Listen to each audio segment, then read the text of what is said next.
নমস্কার। আজকে আমাদের এই সান্ধ্যকালীন আসরে আমরা পোড়ামাটির শিল্প নিয়ে আলোচনা করব। আর এই পোড়ামাটির শিল্প শুধুমাত্র বাঁকুড়ার পোড়ামাটির শিল্পের কথাই আজকে বলব। পোড়ামাটির শিল্প ছড়িয়ে আছে পশ্চিমবাংলার সর্বত্র, কিন্তু বাঁকুড়ার পাঁচমুড়া গ্রামটি আমাদের কতখানি গর্বের বিষয়বস্তু সেটা যারা না পাঁচমুড়া গ্রামে গেছেন তারা কল্পনাও করতে পারবেন না। পাঁচমুড়া বাংলার গর্ব, পশ্চিম বাংলার গর্ব, পাঁচমুড়া ভারতের গর্ব। পাঁচমুড়ার হাওয়ায় বোধহয় শিল্প আছে।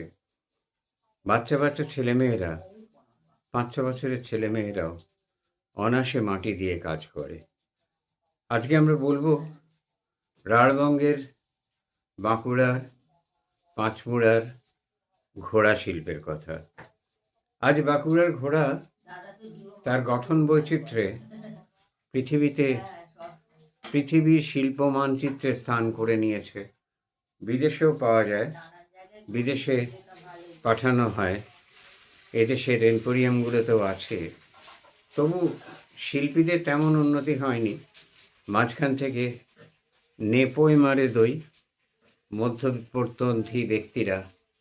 মধ্যবর্তী ব্যক্তিরা মূল লাভটা খেয়ে যায়। যাই হোক, বাঁকুড়ার ঘোড়ার প্রথমে গঠনের কথা বলি। কি অপূর্ব গঠন! গলাটা জিরাফের মতো লম্বা। গলা এত ইলংগেটেড কেন, এত লম্বা কেন? এটা ঘোড়া যখন রেস কোর্সের ময়দানে যদি কোনোদিন দেখেন, তাহলে ঘোড়া যখন প্রবল বেগে ছুটে যায় তখন ঘোড়ার একটা মনে হয় যেন একটা টানা দাগ চলে গেল। গলাটাকে অসম্ভব লম্বা লাগে।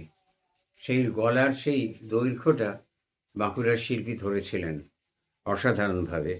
জিরাফের মতো লম্বা গলা, এটা কিন্তু ঘোড়ার সঙ্গে মানিয়ে গেছে, খাপ খেয়ে গেছে।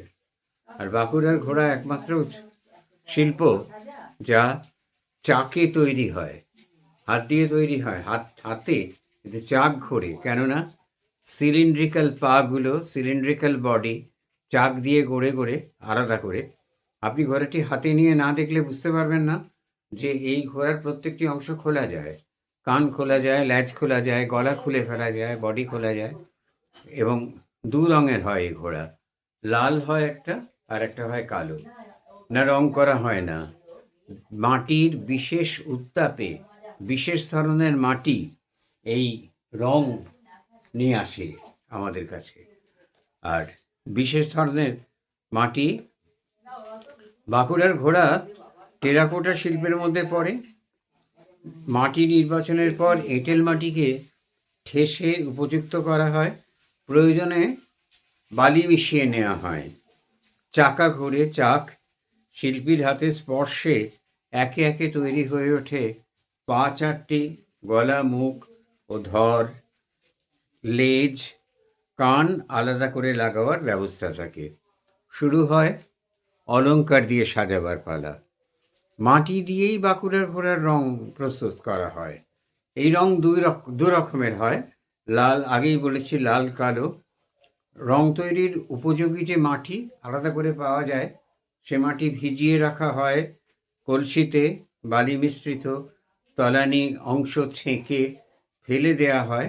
তারপর ন্যাকড়ায় করে শক্ত হলে, মাটি শক্ত হলে ন্যাকড়ায় জড়িয়ে ঘোড়ার গায়ে মাখানো হয়, তারপর পোড়ানো হয়। ঘোড়ার রং সুন্দরভাবে প্রকাশিত হয়। চুল্লিতে পোড়ানোর পদ্ধতি এবং যে তাপমাত্রা বজায় রাখা দরকার সেটা নির্দিষ্টভাবে বজায় রাখতে পারলে তবেই লাল এবং কালো 2 ধরনের ঘোড়া হবে। 4-5 ইঞ্চি থেকে আরম্ভ করে 4-5 ফুট পর্যন্ত উঁচু ঘোড়া পাওয়া যায়। এটা অর্ডার পিরিয়ড সেইভাবে তৈরি করেন। বাঁকুড়ার ঘোড়া তৈরি অনেক কাল আগে থেকে হচ্ছে, আজকে নতুন না। 40-50 বছর আগে মানিকলাল সিংহ মশাই প্রথম বাঁকুড়ার গণ্ডির বাইরে এই ঘোড়ার কথা প্রচার করেছিলেন। আর ঊনসত্তর সালে জাকির হোসেনের কাছে রাসবিহারী কুম্ভকার এই ঘোড়া তৈরির জন্য রাষ্ট্রপতির পুরস্কার পেয়েছিলেন। হায় আমাদের দেশ! আমরা শত্রু দেশ থেকে আমাদের সিনেমা আর্টিস্টরা পয়সা দিয়ে কোটি কোটি টাকা দিয়ে প্লেয়ার নিয়ে আসে, যারা আমাদের সামনে দাঁড়াবার উপযুক্ত না, এমন খেলোয়াড়। তাদের কথা শুনি, তাদের কথা আলোচিত হয়, কাগজে ওঠে, মিম হয়। রাসবিহারী বাবুকে কজন চেনেন, রাসবিহারী কুম্ভকারকে? আমি অন্তত জানি না। আমার ধারণা 100 জনের কাছে জিজ্ঞেস করলে 100 জনই বলবে চিনি না। এখনকার বাঁকুড়ার ঘোড়ার সঙ্গে আগেকার সময়কার ঘোড়ার পার্থক্য অনেকটাই হয়ে গেছে। আগে ঘোড়া হতো মোটা মোটা এবং ভারী, কানগুলো চৌকোনা থাকতো, কিন্তু এখন একটু সরু হালকা ধরনের। কেননা এক স্থান চাহিদা বাড়ছে, দেশের এক স্থান থেকে আরেক স্থানে পাঠাতে হচ্ছে বাঁকুড়ার ঘোড়া। আর এই বাঁকুড়ার ঘোড়া বিষ্ণুপুর বঙ্গীয় সাহিত্য পরিষদে রাখা আছে আগের ঘোড়াগুলো। আমার দেখার সৌভাগ্য হয়েছে। আপনারা, দোহাই আপনাদের, একটু দেখুন, নিজের দেশটাকে একটু জানুন, কোনো অসুবিধে হবে না এতে। বারবি পুতুল থাক না, একটু নিজের দেশটাকে জানুন। এই ঘোড়া যেরমভাবে মন কাড়বে, চোখ টানবে, বর্তমানের ঘোড়া হয়তো ততটা নয়। ঘোড়াগুলো বিশেষ স্টাইলে সহজেই বাঁকুড়ার ঘোড়ার কথা মনে করিয়ে দেয়। ঘোড়ার গায়ে অলংকার সজ্জাও 4-5 বছর আগের সৃষ্টি। আগে এত অলংকার সৃষ্টি করা হতো না। বাঁকুড়ার ঘোড়া তৈরিতে এখন প্রতিযোগিতা বেড়েছে। কলকাতা, টাটা, বিষ্ণুপুর সর্বত্র, এবং স্থানীয়ভাবেও তো হচ্ছে। কৃত্রিম লং লাগানো হচ্ছে, ভার্নিশ লাগানো হচ্ছে। আর ভার্নিশ বলতে যে গালা থেকে তৈরি করে নেওয়া, চাঁচগালা থেকে ভার্নিশ, তাও তো নয়, একটা প্লেন টাচউড। এগুলো না করলেই বোধহয় ভালো হয়। উপযোগিতার দিক থেকে বাঁকুড়ার ঘোড়ার ক্রেতা দুই ধরনের। এক সাধারণ, আর বিশেষ। সাধারণ ক্রেতারা ঘোড়া কেনে দেবতাদের কাছে মানসিক শোধ করার জন্য। আপনি যদি বাঁকুড়ায় যান, অজয়ের তীর সর্বত্র আপনি দেখবেন এই বীরভূমের অজয়, আর বাঁকুড়ার অঞ্চলগুলোতে আপনি যদি ঘোরেন, গাছের তলায় দেখবেন দেবী থান, আর দেবী থানে দেখবেন অজস্র ঘোড়া রয়েছে। একে ছলন বলা হয়। ওরা ঘোড়ার মতো তেজিয়ান পুত্র সন্তান হলে এই ঘোড়া মানসিক শোধ করে, ওই ঘোড়া দিয়ে ছলন বলা হয় একে।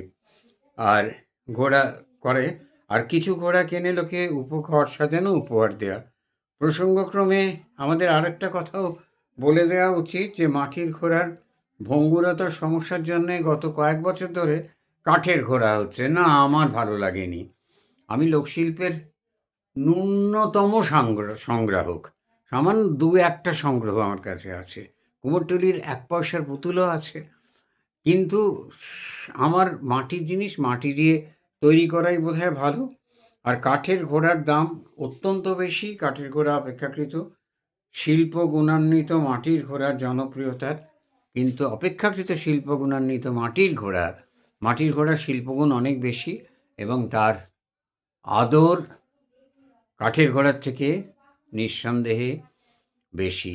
আমার বাড়িতে আমার নিজের সংগ্রহে, ছোট্ট জায়গায় থাকি আর কত সংগ্রহ করব, এই ঘোড়াগুলি আছে, সেগুলির অলংকার সজ্জা দেখার মতো। এই ঘোড়া ছড়িয়ে পড়ে থাকে রাস্তায়, কারণ ছলন হিসেবে যে কোনো গ্রামদেবীর কাছে মানসিক শোধ করতে দেয়া হয়। নমস্কার।